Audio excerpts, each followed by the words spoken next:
I was reading something recently that was really fascinating and perplexing at the same time. With all the technology that we have available, with the world in our cell phone that most of us carry around every single place we go, people are feeling more and more distanced, and they're feeling more and more like nobody's around them. They're feeling more and more alone. So why not do some of this old school stuff that is about meeting other people and establishing real meaningful connections that can last a lifetime? Your next best friend could be right next door to you, and you'll never know if you don't meet them. So what you want to do is be able to know how to meet your neighbors so you can start establishing new relationships. So in today's episode, we're going to talk about 5 ways to get to know your neighbors so you can get to know them in no time at all. My name is Andrew Finney, your real estate geek. If you need help finding a top agent where you live, or if you simply want to drop me a line to say hello, my contact info is below. If you're new here, please go ahead and subscribe to this channel now and like this video. If you want to be notified of the next episode, tap the bell icon. Okay team, so let's talk about this. There's 5 really quick ways that we can get right into getting to know our neighbors. So the first way to get to know people is knock knock, hello, right? So go up to the door, introduce yourself. Hey, I'm your new neighbor right down the street from you. I live at this home, and I just want to introduce myself and say, if you ever need anything, please let me know. I'm here to help you out, and I'm looking forward to getting to know you better. Perhaps you'd like to come over for a barbecue or some kind of festivity that you might be hosting, or it's just simply let them know who you are and let them know that you're the new person and that you're happy to be there for them if they need their house looked after, anything like that, right? It's kind of like a no-brainer, but some people aren't going to be comfortable with that approach. It's going to be a little bit too much for them, especially if they're more like introverted people as opposed to the extroverts that say, okay, no problem, I'll go knock on the door. So if you're an introverted person, consider way number 2, snail mail, right? Snail mail works wonders. Maybe you've been driving your community, you notice somebody in your community that has a beautiful landscape or has a beautiful paint tone on their home or something that you admire. You could write them a quick and personalized note that says, hi neighbor, I'm your neighbor over at 123 Main Street. I was driving by the other day and I really wanted to share with you that you have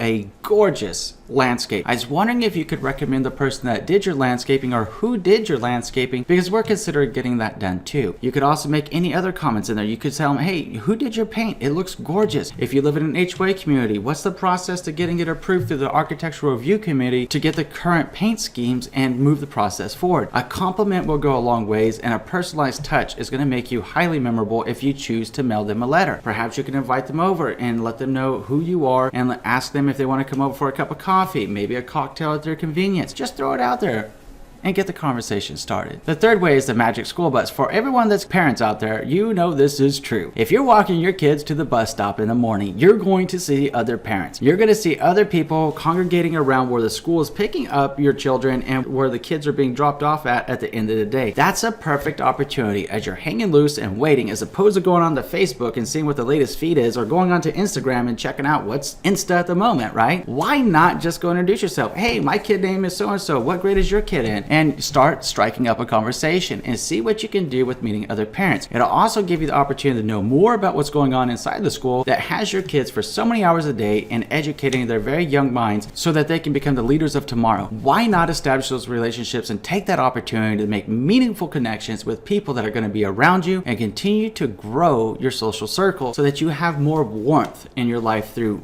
really meaningful connections and friendships, okay? The fourth way is man's best friend. Now, I have this little routine with my lab. I love taking them for a walk. My community has 1,358 homes in it. It's a guard-gated golf course community with a beautiful 2-mile trail on the inside, right? Every single morning, here about 5:15 in the morning, I'll be up walking my dog, Phoenix. So I love it. I call it my mornings with Phoenix time. He's just such a wonderful little boy. I just love him to death, and going for walks with him is so much fun. He sniffs everything, and let me tell you, man's best friend is the quickest way to break ice with anyone, because what is another man's best friend gonna do? They're gonna want to smell each other. They're going to do the dog thing, right, and smell each other's nose and see what they're doing and go play or try to play. So it's a great way to strike up a conversation. Like in my community, there's like 21 different villages that comprise this whole community, right? So I'll be like, hey, I live over here in this village. What about you? Where do you live? And what do you enjoy doing? What do you think of the golf course? You know, any tips or pointers on hole 9 or something? You can start having meaningful conversations and just strike it up right out of the gate. You can get new friendship, new acquaintances, because if you're walking your dogs consistently, as I do mine every single morning, I see the same people. Every now and then I see a new face, I say hello. But you start establishing these wonderful relationships with people, and you never know. You might want to have them over sometime, or they might want to have you over over some time and you can continue growing your friendship. Now, the fifth way is to turn the page, right? Turn the page. Book clubs are far from dead. With all the stuff going on, with all the internet and with all the movies and with all the instant entertainment on demand, Netflix, Hulu, what have you, Amazon Prime, right? Books are certainly not dead. I listen to books personally, and I listen to them every single day I get. Right now, it's like, I gotta be honest with you, I got like 385 books in my library, and I've probably listened to at least 370 of them over the last 4 years. But,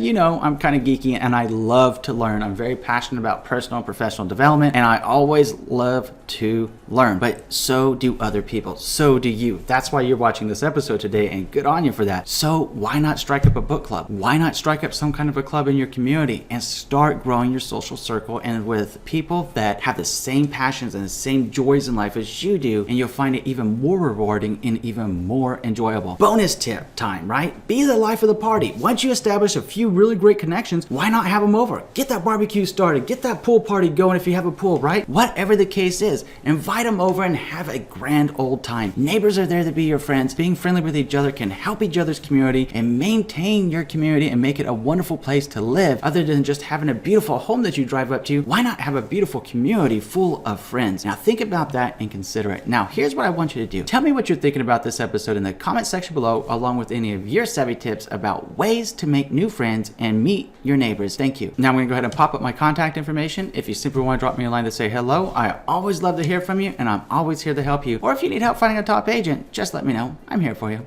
If you haven't already done so, I'm going to ask you to do 3 things. Number 1, please subscribe to this channel. Number 2, please like this video. Number 3, please share this video around with someone you know is going to be able to help, because someone just like you, I'm sure you can think of just one, that's thinking, I just moved into a new community and I'm starting to get nervous because I don't know anybody. I wish I knew some ways to get to know my neighbors. Share this video with them. Thank you. In between now and next time, I'm wishing you and yours a lifetime full of love, wealth, abundance, and happiness. Thank you for watching today, team, and enjoy an amazing day.